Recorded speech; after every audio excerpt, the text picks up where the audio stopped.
तो last time अपन ने digestive system को पढ़ा था, पाचन तंत्र को पढ़ा था, ठीक है ना। पाचन तंत्र में अपन ने कंप्लीट कर लिया था, किसको, दांत को देखा था, ठीक है। दांत के बारे में अपन ने पूरी घटनाएं देखी थी। दांत में तो एक बातें और रह गई थी अपन की, क्या रह गई थी, तो अपन ने देखा कि जो दांत की संरचना होती है, दांत की संरचना, शेप कैसी होती है, संरचना। लास्ट टाइम अपन ने दांत की संरचना देखी थी।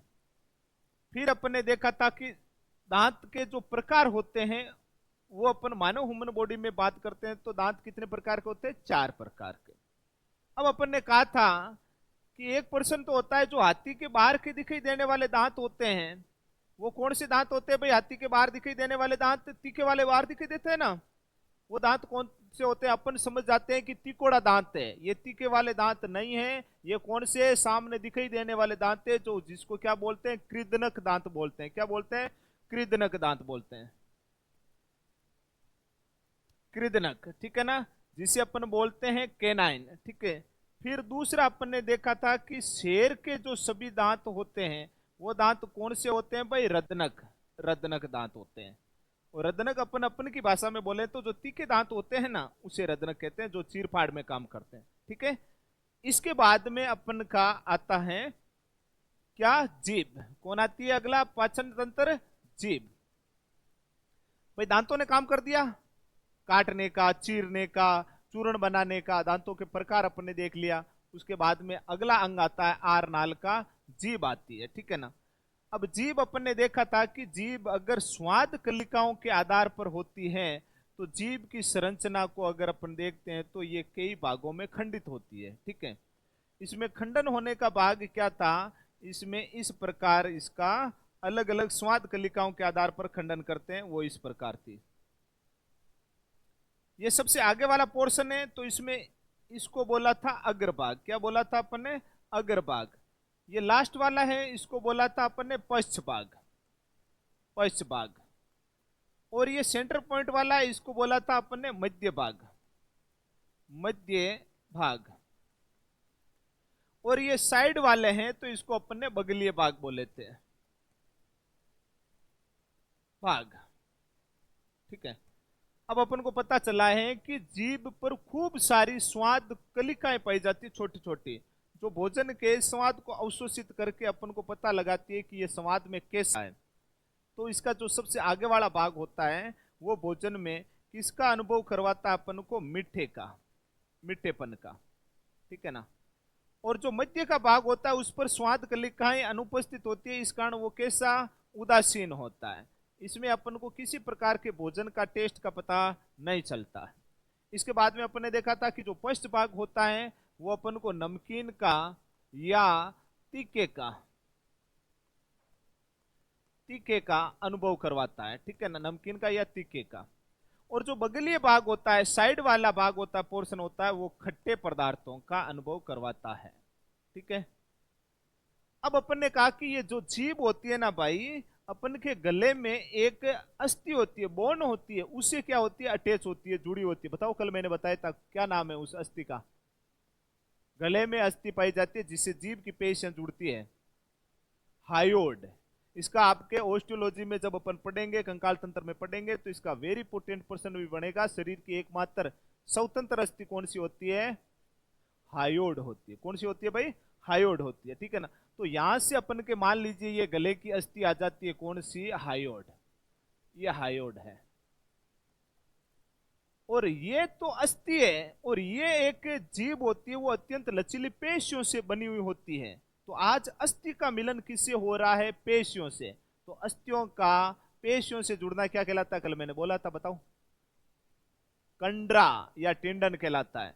जब अस्थि अस्थि से जुड़ती है तो क्या कहलाता है, लिंगामेंट। क्या कहलाता है, लिंगामेंट कहलाता है। लेकिन जब अस्थि और पेशी के जुड़ने वाली सत्य होती है, उसको बोलते हैं फ्रेनुलम। क्या बोलते हैं, फ्रेनुलम। ये ध्यान रखना। अब इसके बाद में अपन ने देखा था कि जो स्वाद कलिकाएं होती है ना, उसमें स्वाद का अनुभव कौन करवाता है, यहां मध्य मस्तिष्क में बैठा एक आदमी होता है, उसका नाम होता है हाइपोथैलेमस। क्या होता है, हाइपोथैलेमस। वो इस सूचनाओं को इकट्ठी करता है, और इकट्ठी करके कहां पर भेजता है, प्रमस्तिष्क में। कहां पर भेजता है, प्रमस्तिष्क में। और पर मस्तिष्क अपन को बोलता है ये खट्टा है, मीठा है, इसका स्वाद किसी प्रकार का नहीं है। देखो सर कैसे, मैं आपको एक एग्जांपल से समझाता हूं। मैंने आपको मान लीजिए रसगुल्ला दिखाया है, रसगुल्ला क्या किया है, दिखाया है केवल, लार का स्त्राव होना स्टार्ट हो गया। कब लार का स्त्राव हुआ, आंखों ने क्या किया, देखा। नर्वस सिस्टम आगे पढ़ाऊंगा मैं, तंत्रिका तंत्र, आंखों ने देखा और आंखों ने वो मैसेज किस में भेजा, मध्य मस्तिष्क में। मध्य मस्तिष्क में दो खंड होते हैं, दो भाग होते हैं, ऑप्टिकल और ऑडिटरी। ऑप्टिकल खंड में क्या होता है, देखने का काम, ऑडिटरी में क्या होता है, सुनने का। मध्य मस्तिष्क ने वो चीज भेजी है रसगुल्ले की फोटो, किसमें, पर मस्तिष्क में। पर मस्तिष्क में कंप्यूटर होता है और कंप्यूटर में चेक किया जाता है कि ये चीज थोड़ी थोड़ी दिखाई दे रही है, वो है क्या। और पर मस्तिष्क ने पता लगाया कि ये तो क्या है, रसगुल्ला। और पर मस्तिष्क में रसगुल्ला निकलते ही पर मस्तिष्क में उसका स्वाद भी अपन के पड़ा हुआ था और उसने बोला कि ये तो मीठा है, बहुत ज्यादा है, ठीक है ना। जो ये मीठा बहुत ज्यादा है तो पर मस्तिष्क ने ये मैसेज भेजा हाइपोथैलेमस को और बोला कि ये तो बहुत ही अच्छी चीज है, खाने में बहुत मजा आता है। हाइपोथैलेमस ने शरीर के बाकी अंगों को बोल दिया कि जब इस चीज को देखते हैं तो किस किस को एक्टिव करना है, लार को एक्टिव कर देता, वो लार का स्त्राव हो जाता। हो गया नहीं हो गया। अब मैंने दूसरी दफे आपको क्या दिखाया, नींबू। आपने केवल नींबू देखा है, मुंह खट्टा हो जाता है, देखने से मुंह में ऐसा अपन को खट्टा खट्टा आभास हो जाता, नहीं हो जाता है, हो गया है। अब मैं कोई ऐसे विदेशी आपके सामने फल लाकर बताता हूं जो जीवन में आपने कभी नहीं खाया है। मैं कहूं देखो फल देखो, आप में कोई रिएक्शन नहीं होगी।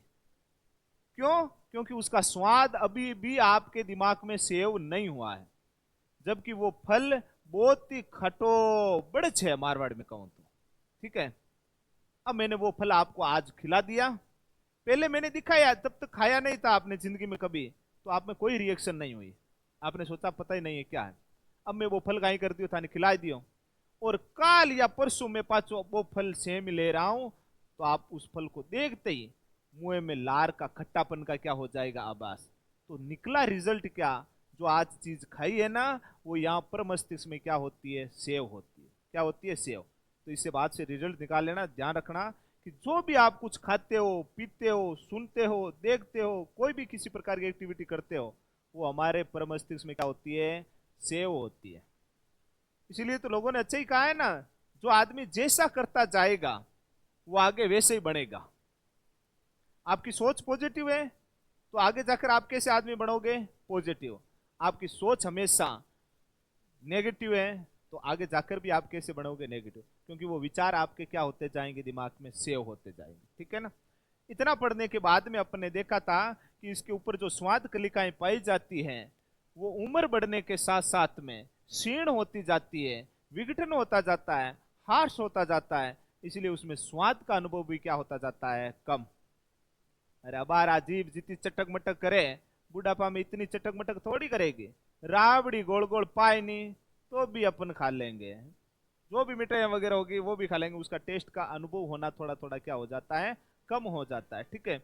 चलिए इसके बाद में अगला अंग अपन का आता है, जो ही जीभ ने अपन का टेस्ट वगैरह देख दिया, बता दिया, जीभ के आजू बाजू में नीचे तलवे पर और पश्च भाग में क्या पाई जाती है, लार ग्रंथियां। क्या पाई जाती है, लार ग्रंथियां।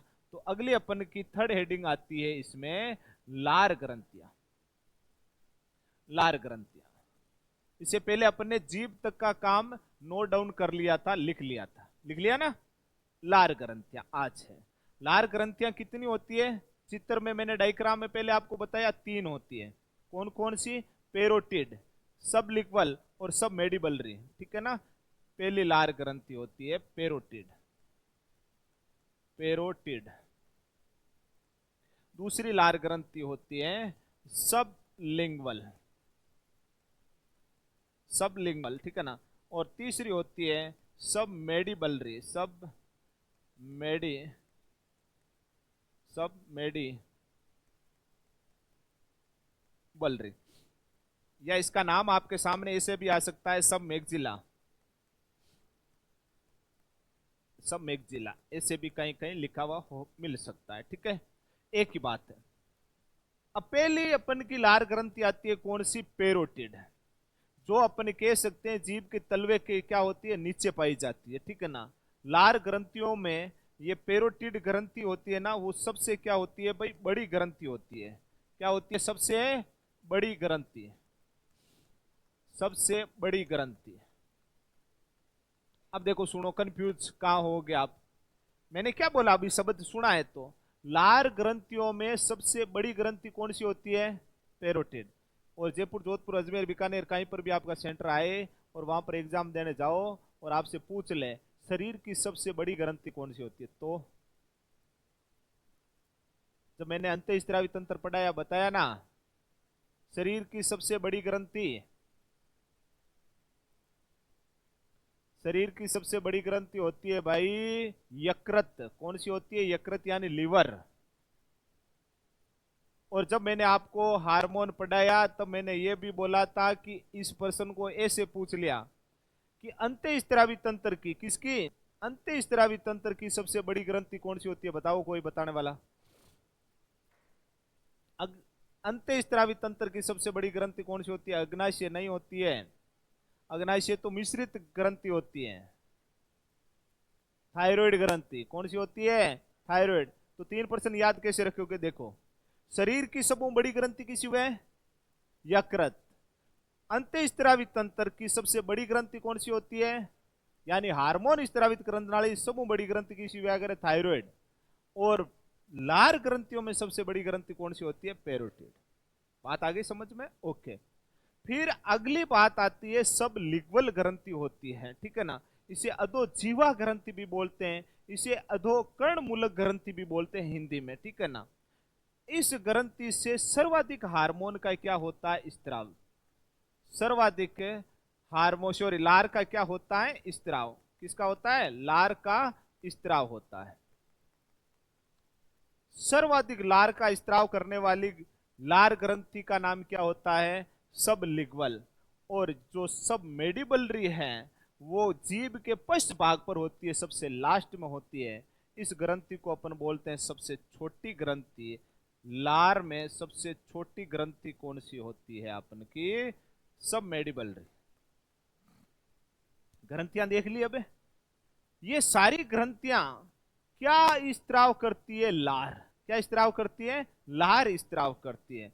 और अब इस लार के बारे में पढ़ते हैं, लार में क्या क्या होते हैं। तो ध्यान रखना, लार में लार होती है ना, जिसका अपन कहते हैं पीएच मान कितना होता है। लार कैसी होती है, क्षारीय होती है या अम्लीय होती है। लार कैसी होती है भाई, अम्लीय होती है, ठीक है ना। और अम्लीय भी कैसी होती है, 6.8 यानी कि हल्की अम्लीय, हल्की अम्लीय होती है लार। यह सवाल कई दफे पूछा गया है, लार का पीएच मान कितना होता है, 6.8 होता है। ये देख लिया।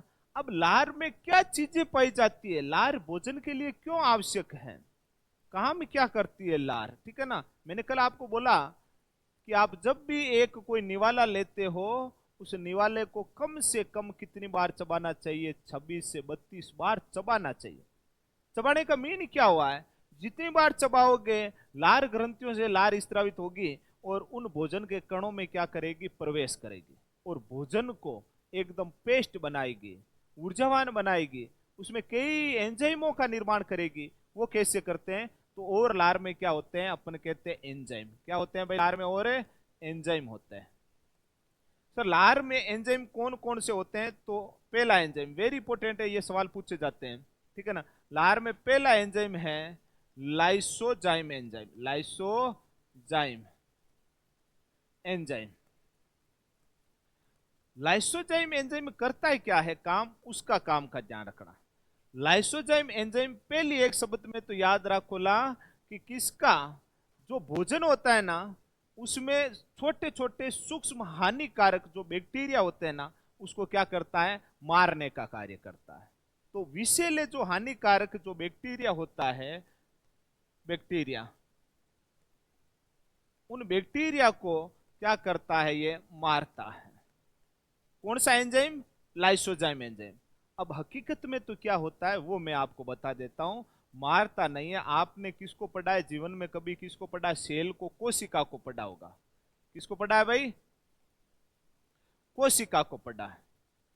अब कोशिका में अपन देखते हैं कि कोशिका के जो अंग होते हैं ना, उसके ऊपर आवरण पाया जाता है। उन आवरणों को बोलते हैं कोशिका भित्ति, या क्या बोलते हैं, कोशिका झिल्ली, सेल वॉल और सेल मेम्ब्रेन। बोलते नहीं बोलते, सुना है ना कोशिका भित्ति नाम तो कभी। तो ये क्या करता है, लाइसोजाइम एंजाइम जो बैक्टीरिया होते हैं ना, उसकी कोशिका भित्ति को क्या करता है, गोलता है। क्या करता है, गोलता है। तो इनकी कोशिका भित्ति गुल जाती है, तो ये क्या हो जाते हैं, मर जाता है। क्या हो जाता है, मर जाता है। तो आप तो जनरल साइंस में एक शब्द में याद रख लेना, लाइसोजाइम एंजाइम क्या करता है, हानिकारक बैक्टीरिया होते हैं ना, उसको मारने का क्या करता है, काम करता है। क्लियर हो गया। दूसरा एंजाइम कौन सा होता है उसको देखो। दूसरा एंजाइम होता है टाइलिन। कौन सा होता है, टाइलिन। दूसरा एंजाइम टाइलिन है। टाइलिन एंजाइम क्या करता है, भोजन में स्टार्च का, किसका, स्टार्च का पाचन करता है। सर स्टार्च क्या है, तो स्टार्च ध्यान रखना एक क्या है, कार्बोहाइड्रेट शर्करा है, हाइड्रेट। तो आपको प्रश्न इस प्रकार पूछा जाएगा, लार का कौन सा एंजाइम कार्बोहाइड्रेट का पाचन करता है। लार का कौन सा एंजाइम कार्बोहाइड्रेट का पाचन करता है, टाइलिन। स्टार्च तो क्या है, कार्बोहाइड्रेट को कोई भाग है, शर्करा है, ठीक है ना। तो जीभ में, सॉरी, जीभ के नीचे जो लार ग्रंथियां होती है, उसमें कितने एंजाइम पाए जाते हैं, दो। पहला का नाम क्या था, लाइसोजाइम एंजाइम, वो क्या करेगा, हानिकारक बैक्टीरियाओं को मार देगा। और दूसरा एंजाइम कौन सा था, टाइलिन, वो क्या करेगा, कार्बोहाइड्रेट का पाचन करेगा। किसका पाचन करता है, कार्बोहाइड्रेट। अब आपको पूछ ले कि कार्बोहाइड्रेट में किसका पाचन करता है, तो आप इसको ऐसे बताओगे, स्टार्च का पाचन करता है। किसका पाचन करता है, स्टार्च का। अब मैं आपको बता देता हूं, और कोई बढ़िया तैयारी करने वाला आदमी हुए तो उनके लिए स्टार्च का पाचन कैसे। स्टार्च का पाचन यानी कि देखो सुनो,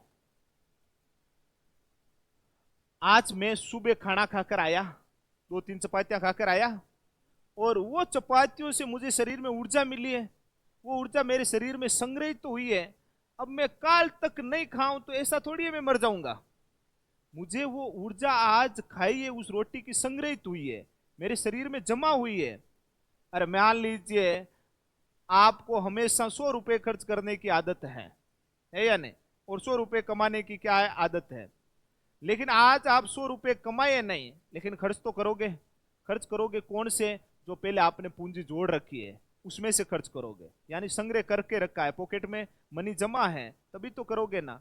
तो मैं हमेशा खाना खाता हूं, तब तो मेरे को ऊर्जा मिल जाती है। लेकिन आज मैंने खाना नहीं खाया है, फिर भी मेरे शरीर में ऊर्जा तो बन रही है ना। ऊर्जा किससे बनेगी, जो कल मैंने भोजन किया था वो मेरे शरीर में क्या है, संग्रहित है। तो ध्यान रखना, जंतु में, किसमें, जंतुओं में भोजन का जो संग्रह होता है वो किस रूप में होता है, ग्लाइकोजन में। किस रूप में होता है, ग्लाइकोजन में।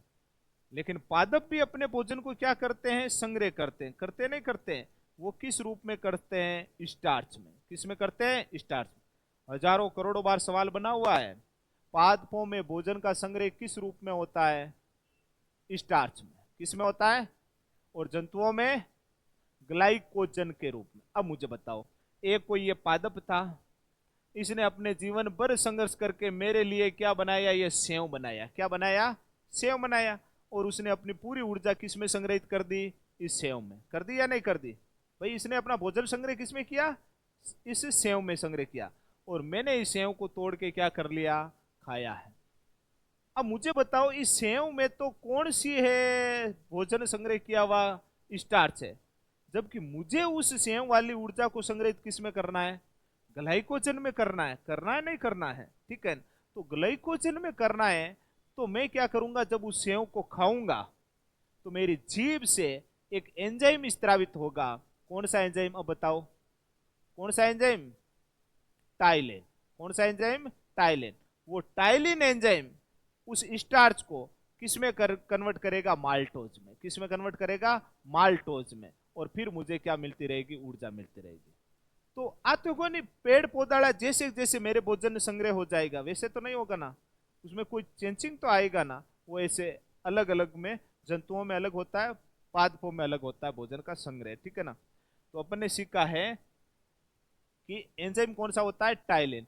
वो किसका पाचन करता है, स्टार्च का, या एक शब्द में बोल सकते हो कार्बोहाइड्रेट का पाचन करता है। अब आगे लिखना प्रारंभ करो, आज की हेडिंग लगाओ। एमाइलेज एंजाइम होता है, वो यहां पर पर्टिकुलर नहीं होता है। एमाइलेज वो आपको कहां पर ज्यादा देखने के लिए मिलेगा, अग्नाशय में। कहां पर मिलेगा, अग्नाशय में, ठीक है ना। तो वहां पर अपन करवा देंगे इसको अग्नाशय में। ये आपके जो वसा वाली होते हैं उनका क्या करता है, संग्रह करता है, ठीक है। लिखो,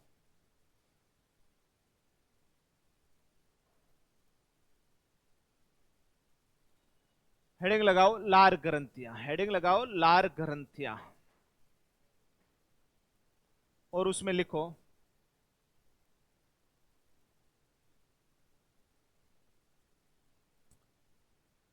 ये तीन प्रकार की, ये तीन प्रकार की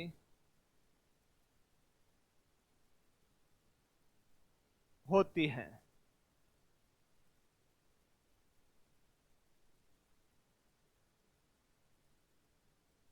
ये तीन प्रकार की होती है। अब आप एज इट इज ऐसे छाप लो, 1 2 3, और उसके आगे लिख लेना सबसे बड़ी सर्वाधिक लार का स्त्राव, और फिर लिख लेना सबसे छोटी ग्रंथि, ठीक है। सबसे छोटी।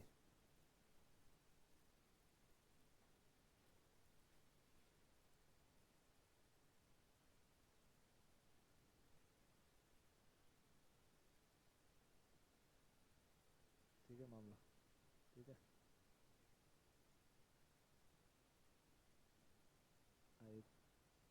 तो शॉर्ट 30 सेकंड वीडियो काटो।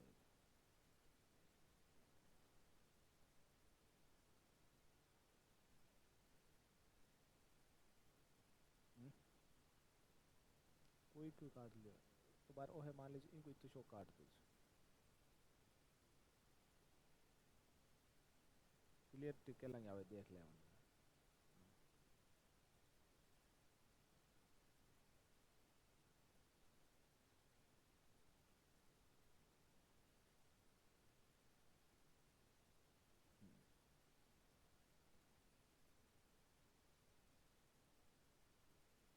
लिख लिया भाई, सेम टू सेम लिख लिया ना, ओके। अब देखो इसके आगे लिखो, लिखो लार का पीएच मान 6.8, कोष्टक में लिख लेना हल्की अम्लीय। लार का पीएच मान 6.8, और उसमें लिख देना आप हल्की कैसी होती है, अम्लीय होती है, हल्की अम्लीय होती है। फिर लिखो लार में, फिर लिखो लार में सर्वाधिक जल की मात्रा, लार में सर्वाधिक जल की मात्रा होती है। लार में सर्वाधिक क्या होता है, जल होता है। और वो भी लिख लेना 90 से 92%, 90 से 92% तक क्या होता है, जल होता है लार में, ठीक है। फिर लिखो लार के एंजाइम, लार के एंजाइम। मैं तो कहता हूं कि अगर लार को पढ़ते हो तो या तो लार के प्रकार को प्रश्न बनाता है, या इसमें सबसे ज्यादा पूछा जाता है एंजाइम का, ठीक है ना। लार के एंजाइम दो कौन कौन से होते हैं, एक बार बताओ, लाइसोजाइम और टाइलिन, ठीक है ना। तो नंबर 1 लिखो लाइसोजाइम एंजाइम, लाइसोजाइम एंजाइम, और उसमें लिखना प्रारंभ करो ये एंजाइम, ये एंजाइम, ये एंजाइम, ये एंजाइम भोजन में उपस्थित सूक्ष्म हानिकारक, ये एंजाइम भोजन में उपस्थित सूक्ष्म हानिकारक बैक्टीरिया को नष्ट करता है, सूक्ष्म हानिकारक बैक्टीरिया को नष्ट करता है, बैक्टीरिया को नष्ट करता है, जिसमें जिसमें उनकी कोशिका भित्ति, कोशिका भित्ति, जिसमें उनकी कोशिका भित्ति को गोलता है,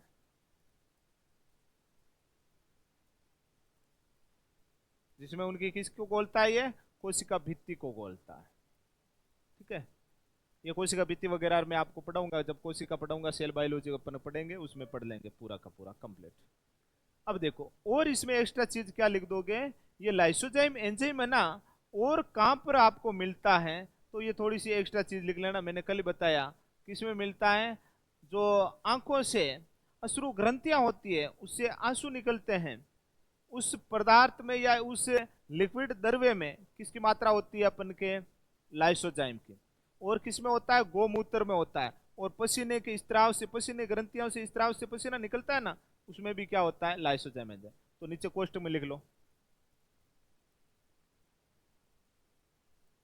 अश्रु ग्रंथियों, अश्रु ग्रंथियां ऐसे लिख लेना, अश्रु ग्रंथियां coma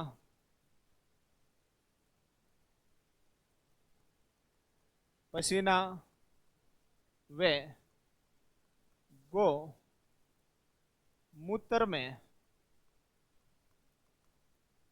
lysozyme enzyme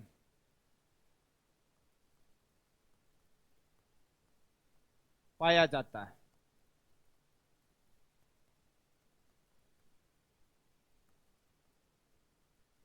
lysozyme enzyme पाया जाता है, ठीक है ना, ओके।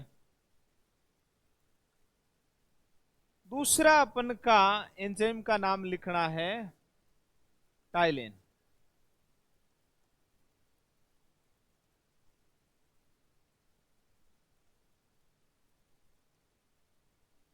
टाइलिन, दूसरा एंजाइम का नाम लिखो टाइलिन।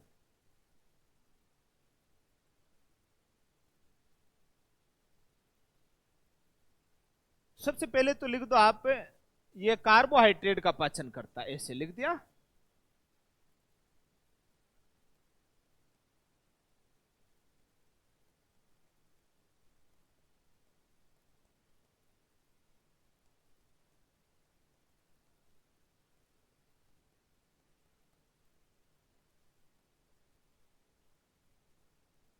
और नीचे लिख देना स्टार लगाकर, स्टार्च को माल्टोज में बदलता है, स्टार्च को माल्टोज में बदलता है, ठीक है ना, स्टार्च को माल्टोज में बदलता है। और माल्टोज आगे अपन देखेंगे जब कार्बोहाइड्रेट पढ़ेंगे, भोजन के अवयव पढ़ेंगे, तो कार्बोहाइड्रेट है, विटामिन है, प्रोटीन है, खनिज लवण वगैरह, जल वगैरह सारे हैं, उन सारों को अपन क्या करेंगे, पढ़ेंगे, ठीक है ना। इसके बाद में लार ग्रंथियां कंप्लीट हो गई है, कितनी होती है, 3 होती है, और उनसे कितने एंजाइम रिलीज होते हैं, 2 एंजाइम रिलीज होते हैं। थोड़ा एमाइलेज का आता भी है, लेकिन अंशतः भाग होता है इसमें। पूरा अपन को कहां पर मिलेगा, अग्नाशय ग्रंथि में मिल जाएगा आगे।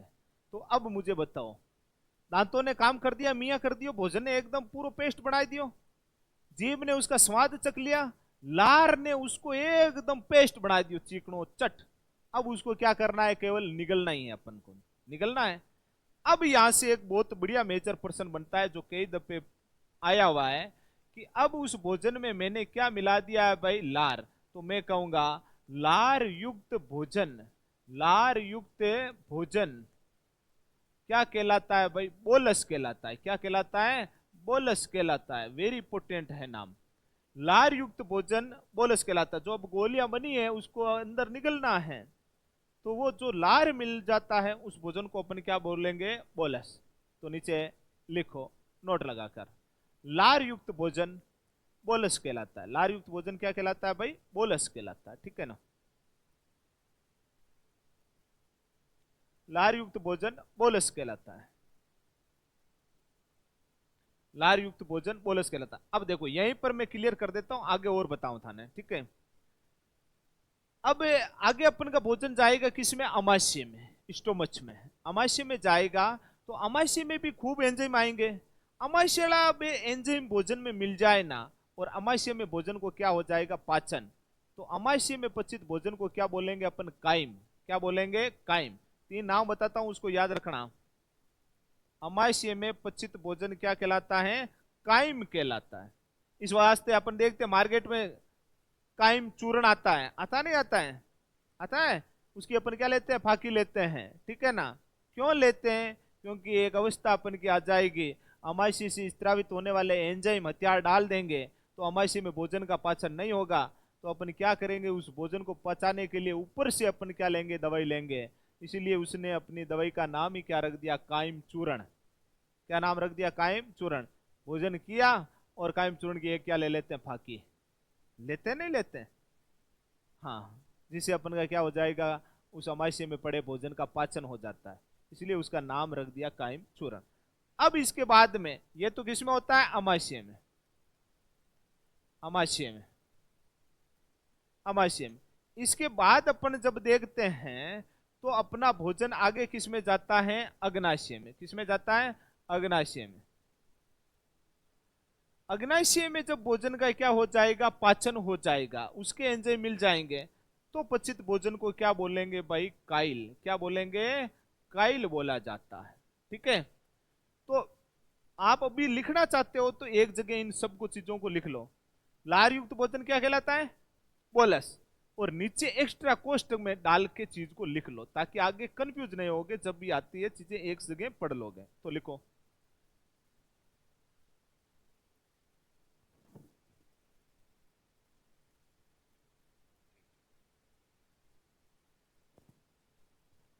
लिखो।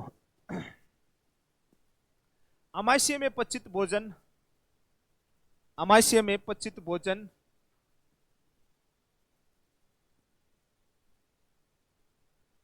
काइम कहलाता है।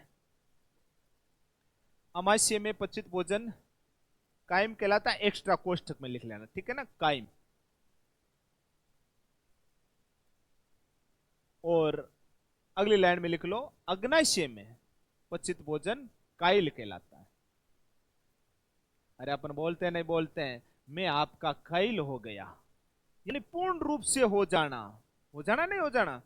मैंने बोला, मैंने कोई एक, मान लीजिए कोई पिक्चर देखी है, उसमें कोई ऐसा सीन था, ठीक है ना, या कोई ऐसा आदमी आया था, अभिनेता आया था, उसने ऐसी बात कही है, तो मैं उसके भाव से पूरा अभिभूत हो गया। तो अपन के मुख से क्या निकलती है, मैं उसका क्या हो गया, काइल हो गया। यानी कि भोजन का क्या हो जाना, पूर्ण रूप से पाचन हो जाना, क्या है, काइल है, ठीक है ना। ओके, ये तीन चीजें याद रखना। लार युक्त भोजन क्या कहलाता है, बोलस। और अमाशय में पचित भोजन क्या कहलाता है, काइम। और अग्नाशय में पचित भोजन क्या कहलाता है, काइल। इसके बाद में अगला अंग अपन का स्टार्ट होता है, वो होता है ग्रेसिका। ग्रेसिका। अब देखो, इसको पहले देख लो। मैंने कहा कि मुख है अपन का, मुख में दांतों ने काम कर दिया, जीभ ने काम कर दिया, और लार ग्रंथियों ने काम कर दिया। अब भोजन किस में आ गया है, अपन के गले में आ चुका है, ठीक है ना। वो तालू वाला भाग होता है ना, वो भाग क्या कहलाता है, ग्रेसिका कहलाता है। ये पूरा भाग होता है वो ग्रेसिका कहलाता है। इस ग्रेसिका के ऊपरी भाग पर क्या होता है, एक अपन देखते हैं ऐसे पेशे युक्त होता है, नहीं होता, मसल्स की तरह, जिसे मारवाड़ी में क्या बोलते हैं, कागलियो। कागलिया नहीं बोलना इसे, क्या बोलोगे, यवला या एपिगुलेटिस। एपिगुलेटिस। और यहां से फिर स्टार्ट हो जाती है अपन की कौन सी, ग्रास नाल, जिसे अपन कहेंगे भोजन जाता है वो नाल। और इसके बाजू में एक नाल होती है, उसे बोलते हैं श्वसन नाल। क्या बोलते हैं, श्वसन नाल। ये है अपन की, मान लीजिए, श्वसन नाल। एलिमेंट्री कैनाल का, ग्रास नाल का यहां पर आ जाएगा, इसे बोलेंगे अपन ग्रास नाल, ठीक है। अब इसको समझो। सबसे पहले ग्रेसिका। वो आपका पहला सवाल क्या बनाएगा? मन बताओ कि दांत ने काम क्या किया? कुछ तो भोजन के साथ खिलवाड़ किया ना। अरे चबाने का किया, तो उसको चूर्ण बनाने का किया, तो काटने का किया, कुछ तो किया। जीभ ने भी कुछ अपना उपस्थिति दर्ज करवाई ना, टेस्ट करने की। लार ने भी अपनी कुछ उपस्थिति दर्ज कराई। लेकिन गर्सिका में भोजन के साथ में कोई खिलवाड़े नहीं होता है, इसलिए आपका प्रश्न बनता है, आहार नाल का ऐसा कौन सा अंग है जिसमें भोजन का कोई भी किसी प्रकार का पाचन नहीं होता है? वो कौन सा अंग आएगा? ग्रसिका। ये वेरी इंपोर्टेंट है। इसमें भोजन के साथ कोई हरकत नहीं की जाएगी, कोई छेड़खानी नहीं की जाएगी। दूसरा प्रश्न, गर्सिका होती है ना, उस गर्सिका यानी कि मैं तालू वाले भाग को बोल देता हूं गर्सिका, या अपन गले वाले भाग को बोल सकते हैं गर्सिका, ठीक है ना। उसमें आंख का कनेक्शन होता है, नाक का कनेक्शन होता है, कान का कनेक्शन होता है, और मुख का तो होता ही होता है, ठीक है ना। इसलिए इस गर्सिका को आंख, नाक, गला या मुख का क्या बोलते हैं? जंक्शन। क्या बोला जाता है? जंक्शन। जंक्शन किसे कहते हैं? जंक्शन किन के बताओ,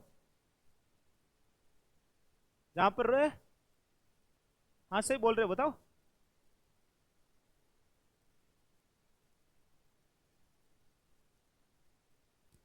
मत कह दीजिए ना, जंक्शन जहां पर यातायात के साधन आते रहते हैं उसे जंक्शन कहते हैं। टाइमिंग होती है ना, भी टाइप में ही हुआ करे जंक्शन, है नहीं। कौन है इस कक्षा में जंक्शन की डेरिवेशन बता दे?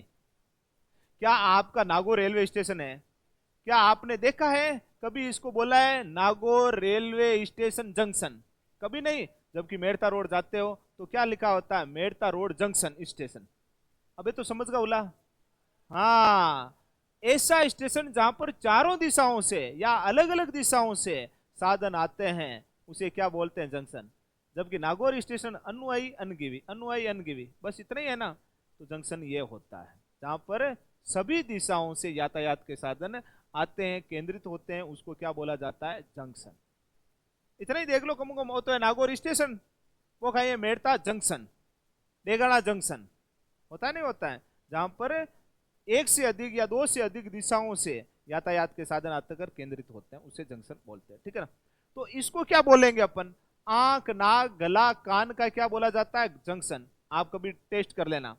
कभी अपन कान में दवाई डालते हैं तो मुख खारा होता है, नहीं होता था? थोड़ा कड़वा हो जाता है। नाक में दवाई डालते हैं, खारा खारा होता है। आंख में कभी आई ड्रॉप डाल के देख लेना तो भी खारा खारा होता है, ठीक है ना। और मुख में कभी दवाई डालोगे तो खारो हुई है या? तो इस सब का यहां पर क्या बोला जाता है? इसको जंक्शन बोला जाता है। जंक्शन बोला जाता है। आंख, नाक, गला का जंक्शन बोला जाता है। इसमें एक मेजर पॉइंट ये ध्यान रखना है आपको कि इसमें भोजन का किसी प्रकार का कोई पाचन नहीं होता है, पाचन नहीं होता है। अब सर मैं इसका यही उल्टा प्रश्न बना देता हूं, ठीक है। आहार नाल का ऐसा कौन सा अंग है जिसमें भोजन का पूर्ण पाचन हो जाता है? वहां पर भोजन को पूर्ण पाचन हो जाए, बताओ। छोटी आंत, बहुत बढ़िया जवाब है। लेकिन छोटी आंत से भी पहले एक भाग होता है जिसे अपन बोलते हैं ग्रहणी या डुडेनियम। क्या बोलते हैं? ग्रहणी या डुडेनियम। ग्रहणी है और छोटी आंत है, तब तो राइट कौन सा होगा? ग्रहणी। अगर ग्रहणी नहीं है, सीधा छोटी आंत है, तो आपका राइट कौन सा हो जाएगा? छोटी आंत। क्लियर है? ओके। अब इसके बाद में किसको समझ लेते हैं अपन? एपिगुलेटिस को। मैं बोलूंगा ग्रेसिका में कौन उपस्थित होता है? एपिगुलेटिस उपस्थित होता है, या यवला। अरे कागलियो है या नहीं? मुख को अपन देखना, अंदर देखते हैं तो इस प्रकार है, होता है अपन का पेशी युक्त, अत्यंत लचीला होता है, ठीक है ना। ये क्या काम करता है? तो यहां पर अपन के श्वसन नाल भी होती है और आर नाल भी होती है। दो पाइपें हैं यहां पर, वाहिकाएं हैं, ठीक है ना, दो नलियां हैं। एक में तो क्या जाता है? भोजन, और एक में क्या जाती है? अपन की गैस है, श्वसन जाती है। तो ये क्या करता है? जैसे मान लीजिए ये है, ठीक है ना। तो अपन जब भोजन को ग्रहण करते हैं तो ये ढक्कन किस पे लगा देता है? गैस वाले पर लगा देता है, श्वास नाल पर लगा देता है। और जब श्वसन लेते हैं तो ढक्कन किसके ऊपर लगा देता है? अपन के भोजन वाले नाल के ऊपर, आर नाल के ऊपर क्या लगा देता है? ग्रास नाल के ऊपर ढक्कन लगा देता है। लगा दिया। अब इस एपिगुलेटिस का, अभी मैं मेरे मन को बोलूं एपिगुलेटिस को कि ढक्कन इन पर लाग जा, इन पर लाग जा, लगा देगा क्या? क्या ये मेरी इच्छा से हो रहा है काम? नहीं, ये तो अपनी खुद की इच्छा से करता है। तो इसलिए मैं बोलता हूं ये कैसी क्रिया? अनैच्छिक। कैसी क्रिया है? अनैच्छिक। इसका सारा मेंटेन कौन करता है, नियंत्रण कौन रखता है? तो अपन कहेंगे हाइपोथैलेमस। हाइपोथैलेमस। अब देखो क्या होता है, क्योंकि ये एक प्रकार की क्या होता है, अनैच्छिक क्रियाओं को क्या करता है? नियंत्रित करता है, कंट्रोल में लाता है। अब क्या होता है, अभी अपन घर पे जाएंगे और जाकर दोपहर को खाना खाएंगे। खाना खाते खाते ही आपको मेरी कही हुई बातें क्या आ जाएगी? याद आ जाएगी। हाय, आएगी? आएगी या नहीं आएगी? और आप खाना खाते खाते मेरी बातों में इतने लीन हो जाओगे, अरे अरे अरे, आज तो सर आपका हाइपोथैलेमस इस पर ढक्कन लगाना क्या हो गया है? थोड़ा सा विचलित हो गया है, और भोजन के कुछ टुकड़े किस में चले जाएंगे? श्वसन नाल में चले जाते हैं। ढक्कन लगाना भूल जाता है, क्योंकि एक समय में दो दो काम करना इसके लिए क्या होता है? हैंडल नहीं हो रहा है। आपका दिमाग कहां चला गया? क्लास में। आप कहां हैं? भोजन पर हैं, ठीक है ना? और भोजन का ग्रेस खा रहे जा रहे हैं, खा रहे जा रहे हैं, खा रहे जा रहे हैं, और कुछ टुकड़ा किस में जाएगा? श्वसन नाल में। श्वसन नाल में तो क्या चलती है भाई? गैस। और उस टुकड़ों को क्या निकाला जाएगा? प्रेशर से वापस बाहर निकालते निकाल। भोजन करते करते अपन को जो प्रेशर से बाहर भोजन निकालते हैं उसको अपन मारवाड़ी में कहते हैं अश्लूंग आएगी। कहाँ आएगी? अश्लूंग आएगी, यालूंड आएगी, है या नहीं? और पच आप बेटा बेटा कहीं सोचा, मैंने आज कक्षा में सर जी याद करिए, इस दुनिया में ऐसा कोई प्राणी नहीं है जो आपको याद करे। कोई याद कौन करे? थाकी मिस्टेक हुई है। थाकी कहीं हुई है? मिस्टेक हुई है। इसीलिए आपको सलाह क्या दी जाती है?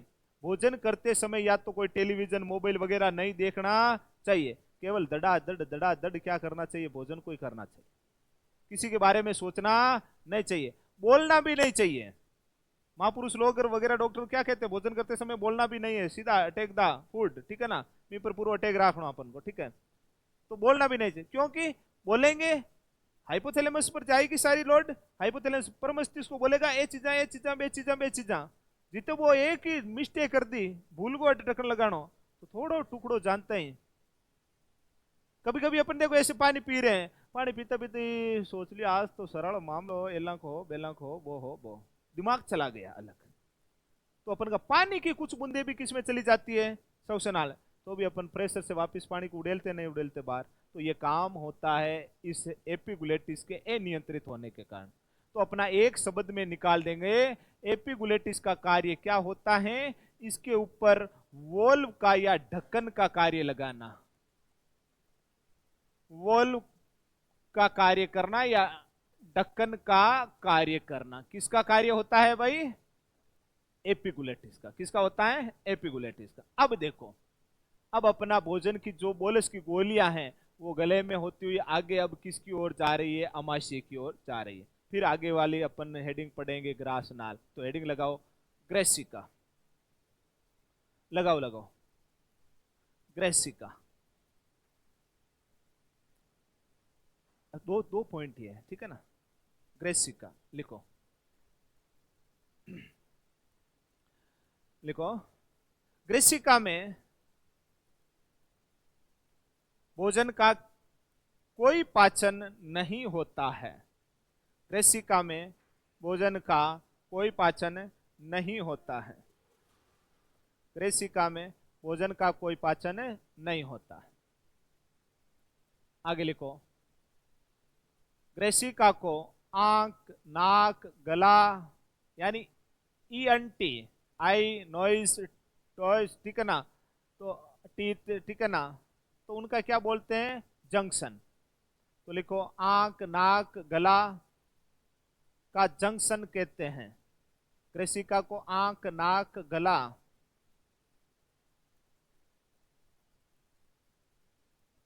का जंक्शन कहते हैं। आगे लिखो, ग्रेसिका में एपिगुलेटिस, ग्रेसिका में एपिगुलेटिस उपस्थित होता है। ग्रेसिका में एपिगुलेटिस उपस्थित होता है। ये रहा एपिगुलेटिस। उपस्थित होता है।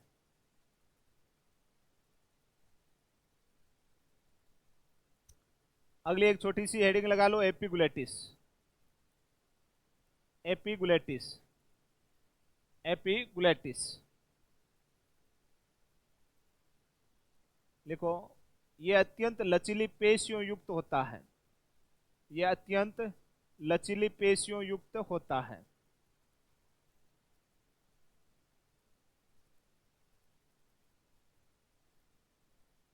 यह अत्यंत लचीली पेशियों युक्त होता है।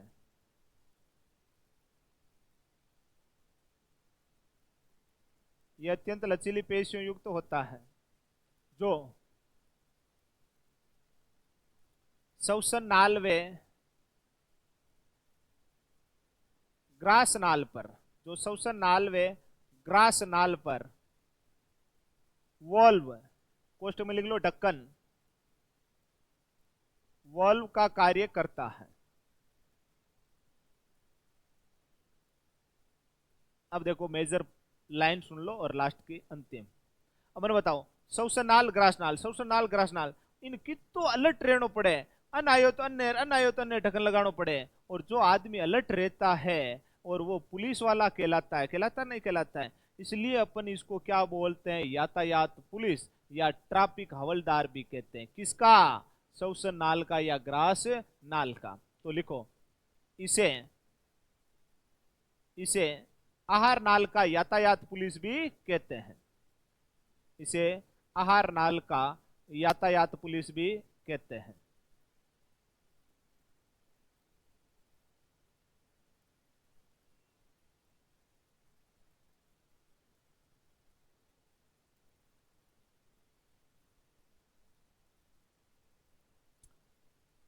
चलो ये अपन की क्या होती है, ग्रेसिका कंप्लीट होती है। ग्रेसिका कंप्लीट होती है, ठीक है ना। आगे की हेडिंग रहेगी ग्रास नाल। Okay bye, thank you.